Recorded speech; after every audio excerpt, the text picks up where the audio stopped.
Ravikant Bhat, banking analyst at IndiaNivesh, for a quick perspective about the implications. Ravikant, what do you expect the stock to do? What would you tell your clients today? No, so I think the stock should do well, although it's very richly valued already at 4.4x. The banking business I'm talking specifically about, but this whole stake dilution itself had been for a long time a major overhang, and how exactly would it happen had been a big question mark. Now that it's gone away, I think the stock should at least be some kind of a relief rally in the stock. Obviously, the second question is, given the market cap or even a 4% dilution entails almost 1.7, 1.8 billion kind of offloading, which the promoter has to do within the next 6 months. And my hunch is, again, possibly there are investors waiting to pick up a 4% stake in Kotak Bank.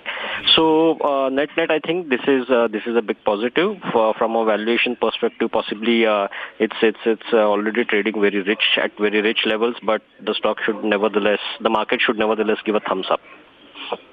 Ravikant, one final question is that the RBI has been a bit easy on Kotak Bank. You feel that could be the case, and other banks that are required to bring down promoter shareholding could probably want the same kind of treatment, or the conditions under which the licenses were given to Kotak Mahindra Bank versus the others are completely different. It's almost a case by case.